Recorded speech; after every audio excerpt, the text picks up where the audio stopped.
Let's go over the top 10 things to look for and watch during the OTAs, because there are things we want to see and we're very curious about. The first one, obviously, is the new quarterback room. We talked about it there with Emory early. Obviously, we have a lot of new faces in that quarterback room. You got, obviously, Russell Wilson, the presumptive starter. You got Jameis Winston, the veteran backup. You got Jaxson Dart, the young first-round pick. So there's a lot of, names in there. Plus, I mean, if you want to throw him in, Tommy DeVito is literally going to be fighting for a job right now. Yep. Like, you'll see him probably with more chutzpah than he's had the last couple of years, because he knows he could easily be cut. In past years, it was like, they need me. They need a quarterback. Yeah. I'm here. I am a quarterback. Now there's actual quarterbacks. I fit that profile. And I still swear by what I said earlier. I think he's going to make the practice squad. I think he's going to go ahead and be a guy they call up if Russell Wilson or Jameis Winston gets injured, so they can keep Dart on the on the sidelines till they're 100% ready to put him out there. But like I said, I'm curious to see this new quarterback group, because let's be frank, we've had really bad quarterback play the last couple of years for a very long time. But let's also not forget that in the early stages of the OTAs and the training camp back in 22, Daniel Jones looked like utter poop. And we found out later on that Brian Dable was literally telling Wink Martindale what play they were running to try to put Daniel Jones under pressure.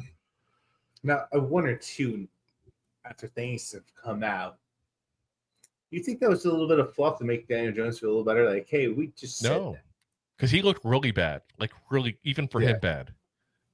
I really do think that that's what they did to him. And again, they were trying to find out what kind of person and what kind of player he is. I get it. I really do. I'm not saying it's wrong. It just sucked for Daniel Jones because he got put through the ringer by every media outlet that was there. Yeah. But he survived. As long as he knows how to love, I know he'll be alive. He's a survivor. He's not going to give up. Number 2. Where does Abdul Carter line up? That's one thing I am really intrigued to see with him. Like, are they going to put him on the edge? Are they going to put him even, dare I say, at a defensive end position, off-ball linebacker? There's a lot of spots he could play. And that could be a good or a bad thing if he's moving around a lot, because sometimes you stunt people's growth by moving them around, not letting them get to one specific spot. But again, I know everybody likes to call him like the baby Micah Parsons now, because both played at Penn State, wore number 11. Both were linebackers that also rushed the passer. There's a lot of similarities, obviously, between the guys. But just because that's all true doesn't mean that they can go ahead and play multiple positions like Micah Parsons did. Not to toot the horn of a cowboy here, but I kind of have to a certain degree. What he did is an unreasonable expectation. Point blank. Yeah. Unreasonable. But I do think that Abdul Carter can make a difference that first year, this rookie year. I think he'll be somebody that you'll see make some plays and make some differences in a few games here potentially. But like I said, I'm just curious to see what they do with him exactly, because this is a bit of a quandary when you have 3 really good edge rushers. And when you have one that's got experience playing the linebacker position, the off-ball linebacker, yeah, he might move around and maybe spell Brian Burns or Kayvon Thibodeau. Maybe he plays the linebacker. Like I said, maybe on obvious passing downs, you move one of the 3 of them up to a defensive end. There's plenty of options at that point there. So, I don't think we'll get the full picture as far as how they plan on using him. I honestly don't think we'll probably know that to the start of the season, to be very frank with you guys, because they'll probably kind of keep it a little hush-hush as best they can. But it is something that we will get a little bit of a potential preview of there starting in these OTAs. Also curious, how does the line look? Now, again, no contact. I want to be very clear on that. We will not know if it's a good offensive line off of the OTAs, but I want to know, like, who's coming back? How do they look in motion? Like Andrew Thomas, how healthy is that foot now? How close is he back to what he was? How good does JMS look in a very key year? Because Schmitz is the option here to. Might be the last straw here that he doesn't has another bad year. I want to see Evan Neal at guard and how that works out, because I actually have some kind of high hopes for him, as much as I hate to say it. High hopes and Evan Neal is usually a recipe for disaster, but I actually do have some high hopes. I think he's going to play decent at guard. It's scary to say. So too. I don't think. Listen, as much as he still ticks me off what he said about fans, I don't think the Giants got enough slack for what they did to him with the injury. Point blank, they mishandled his injury, and for some reason, he never threw them under the bus.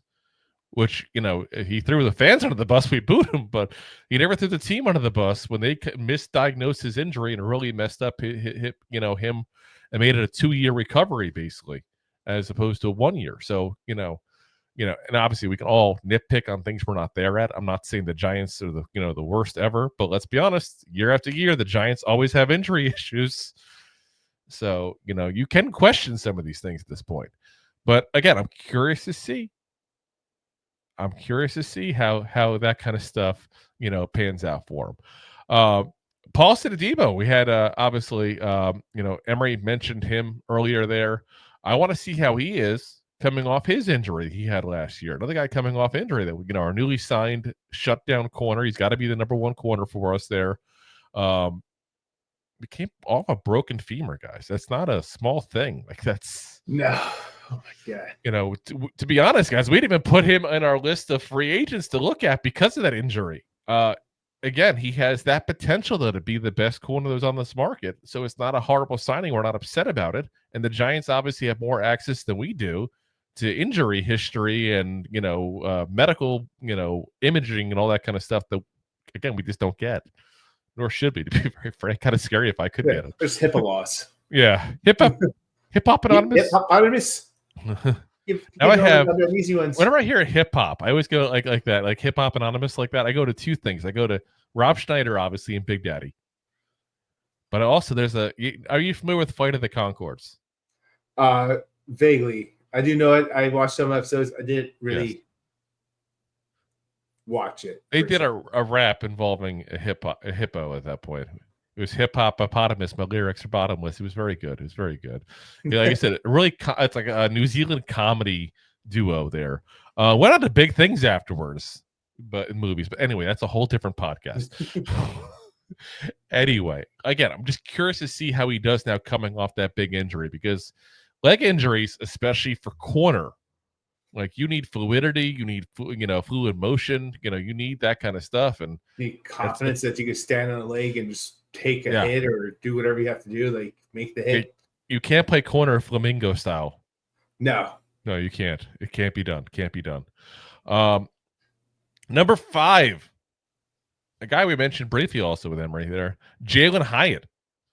Russell Wilson has made it a point to mention him each and every time he goes to the podium. Each and every time. And I am so curious to see if he sees things that we don't see. And what I mean by that is he seeing, when he watches the All-22 and watches the tape, is he seeing Jalin Hyatt up and down the field? Because let's be honest, Daniel Jones, Drew Lock were not the best at throwing deep last year. Or the year before. Say. Or the year before. Deep throwing was not Daniel Jones' strong suit. Just wasn't. Not since he got ruined by Jason Garrett.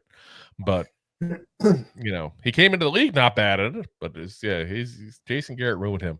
But, Jalin Hyatt is the guy we talked about. He is a one-trick pony. His thing is, I'm going to be fast with you. I'm going to run down the sideline. I'm going to go for a deep ball. Well, it's kind of hard to do that when you have a quarterback that can't throw the deep ball. Pretty much. So, will Russell Wilson being there really improve that?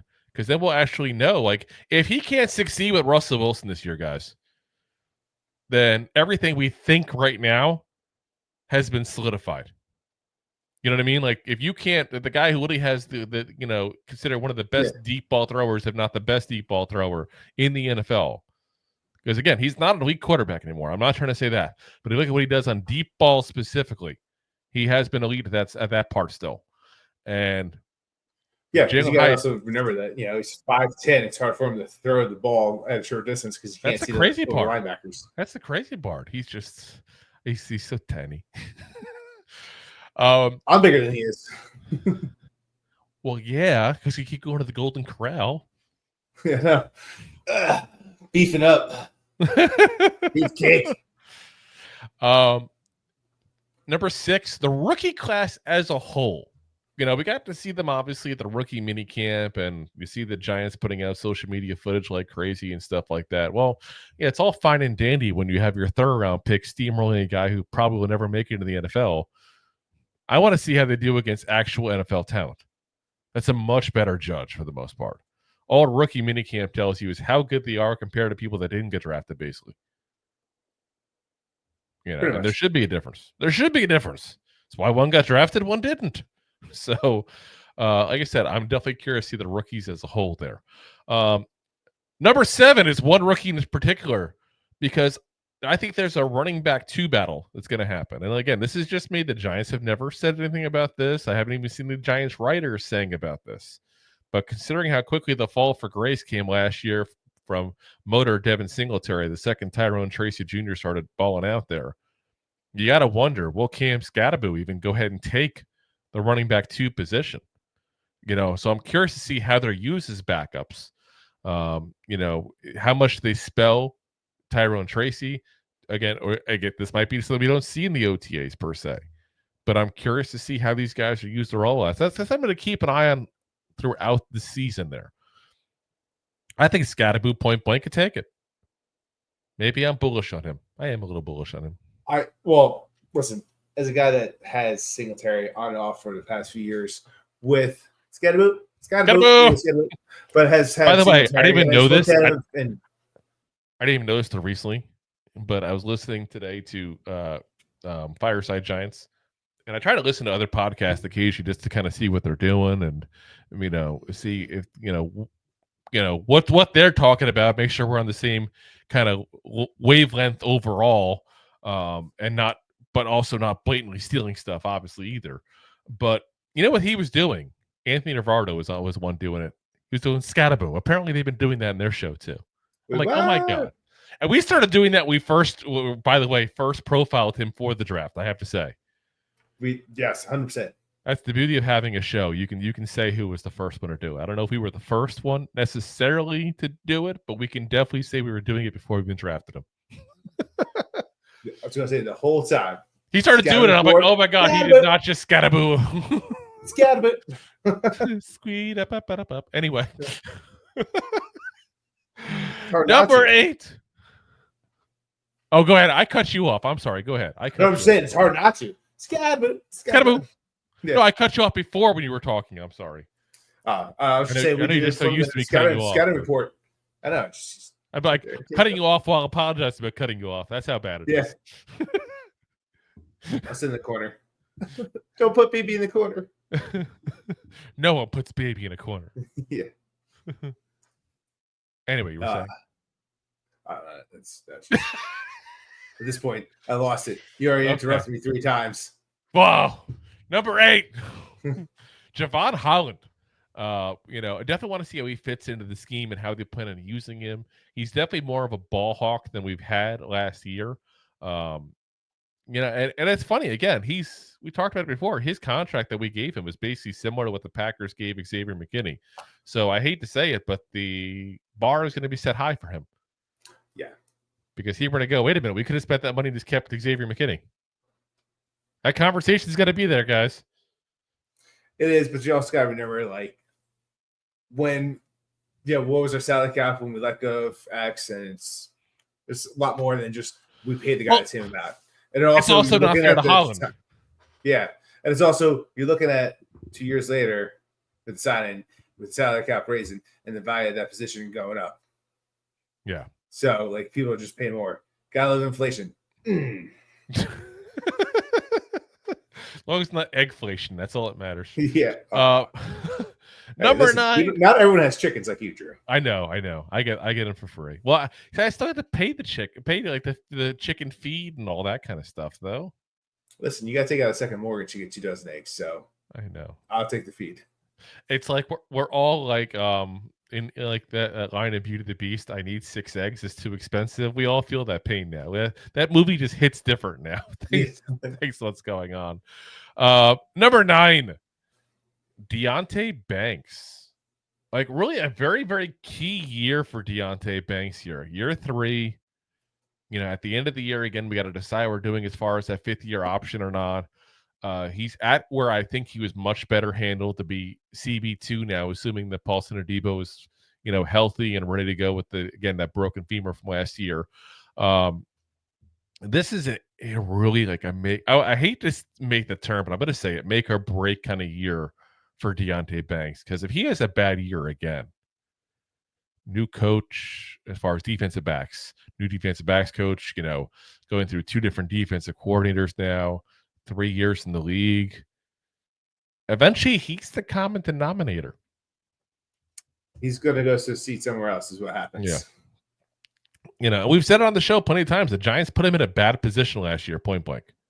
Put him in a bad position. And it was really a situation that he never should have been in, to be thrown to the CB1 when he clearly wasn't ready.